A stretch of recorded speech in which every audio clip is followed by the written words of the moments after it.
Bonjour à vous, chers choisis de Jésus. Aujourd'hui, dans le message numéro 7 du premier volume, Jésus nous fait prendre conscience que sans lui, nous sommes rien. Alors, après l'avoir prié et disant que j'étais rempli de distraction, je voulais le prier, mais j'avais toutes mes pensées d'affaires, puis je cherchais des solutions à une transaction qui était en marche. Et après lui avoir présenté, voici ce qu'il me dit. Mon tout petit, ce que tu vis ce matin est pour moi, qui suis le Tout-Puissant, la preuve inévitable de ta faiblesse. Alors, au lieu de nous alarmer, reconnaissons que sans lui, nous sommes faibles. Mais il ajoute, ce que j'aime, c'est que tu acceptes de le reconnaître.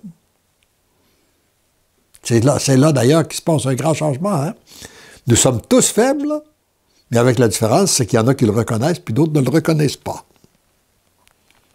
C'est en ce moment, et en ce moment seulement, que je peux agir en toi.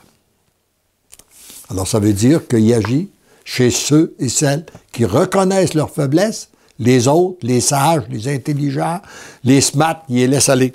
Donne-moi toujours ta faiblesse. C'est alors et seulement que je peux agir en plénitude en toi et à travers toi.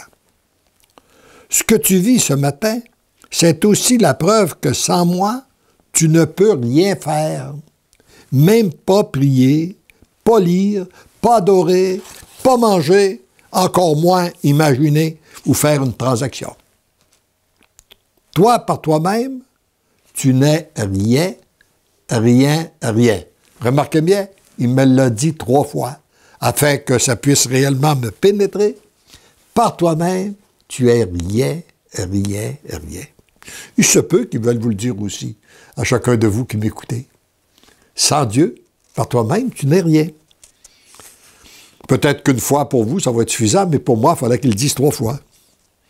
Moi, je suis tout, tout, tout. Reconnais ce que tu es et reconnais ce que je suis. Ainsi, je pourrai accomplir des merveilles en toi, par toi et à travers toi. C'est à travers ta grande faiblesse que moi, je suis fort. Mais il faut toujours que tu la reconnaisses et que tu l'acceptes. Que tu me l'abandonnes et que tu ne comptes que sur moi. Comme tu le vois, mes chemins ne sont pas compliqués. C'est très simple. Tout est grâce. Toi, tu te dois d'être capable de l'accueillir. Voyez-vous comme c'est simple? Hein? Tout est grâce. Sans lui, on ne peut rien faire. Mais la difficulté que nous avons, c'est d'être capable de l'accueillir, de l'accueillir. Puis il ajoute, c'est peut-être ce qu'il veut dire aussi à chacun de vous là, qui m'écoutez ce matin, aujourd'hui, je suis fier de toi, car maintenant, tu commences à l'accueillir. Tu ne fais que commencer et tu n'accueilles qu'une petite partie des grâces que je mets à ta disposition. Rien que pour toi seul. J'en ai des réserves pour cela, comme cela pour tous mes enfants de la terre. C'est une bonne nouvelle, il y a des réserves de grâce pour chacun et chacune de nous, pour tous les enfants de la terre. Prie-moi pour que leur cœur s'ouvre, car je brûle d'amour de leur donner, comme je brûle d'amour de t'en donner davantage. Mais je dois attendre que ton cœur soit plus ouvert, surtout que tu deviennes plus humble.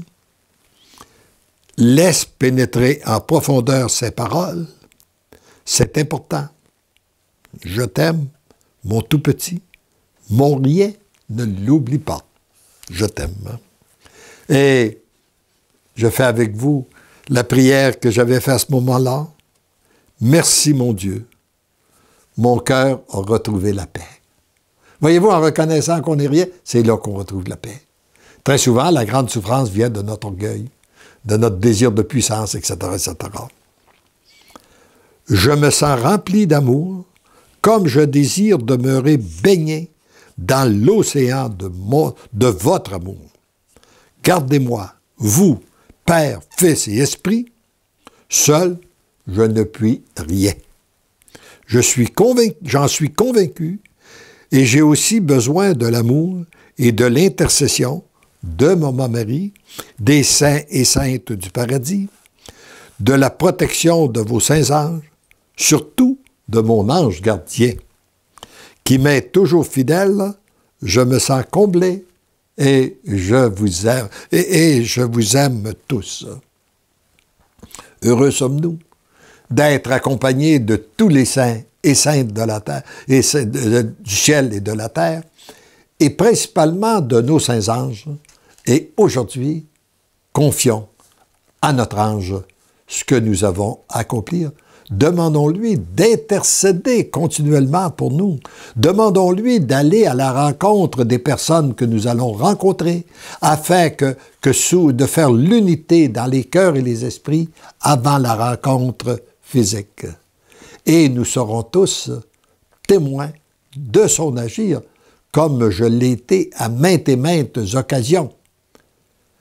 Or, heureux sommes-nous, nous ne sommes pas seuls, nous sommes bien accompagnés pour vivre notre journée dans la paix, dans la joie et dans l'amour. Amen.